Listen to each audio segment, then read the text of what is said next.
भारत पाक सामन्याच्या निषेधार्थ ठाकरेंच्या सेनेचं ठिकठिकाणी आंदोलन. पंतप्रधान मोदींना सिंदूर पाठवत भारत पाक सामन्याचा निषेध. बॅट तोडत महिलांकडून सामन्याचा निषेध. ऑपरेशन सिंदूरवेळी उद्धव ठाकरे विदेशात पर्यटन करत होते. देशाप्रती भावना असती तर ठाकरे तत्काळ भारतामध्ये परत आले असते. मात्र ठाकरे 10-12 दिवस लंडनमध्ये राहिले. भाजपच्या बावनकुळेंचा हल्लाबोल. उद्धव ठाकरे संजय राऊतांचा राष्ट्रवाद ढोंगीपणा. आधी आपल्या पक्षातील मिलिंद नार्वेकरांना क्रिकेट समितीमधून पायउतार करा. खरोखरच पाकिस्तान विरोधी असाल तर घरापासून सुरुवात करा. भाजपच्या नवनाथ पण यांचं आव्हान.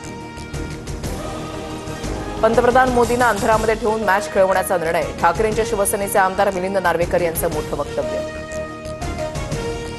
खेळाकडे खेळाच्या दृष्टीनं पहा. कोणताही मुद्दा भावनिक करू नये. वेळ मिळाल्यावर भारत पाकिस्तान मॅच पाहणार. अजित पवारांचं वक्तव्य. तर अजित पवार असे बोलत असतील तर त्यांच्या अंगामध्ये पाकड्यांचं रक्त. राऊतांची टीका. भारत पाक सामन्यावरून टीम इंडियाच्या ड्रेसिंग रूममध्येही बहिष्काराचे वारे. एका इंग्रजी दैनिकाचं वृत्त. सामन्यापूर्वीच्या पत्रकार परिषदेला खेळाडू प्रशिक्षकांची गैरहजेरी. आम्हाला वाटलं नव्हतं की आम्ही भारत पाक सामना खेळणार आहोत. सहाय्यक प्रशिक्षक यांची प्रतिक्रिया.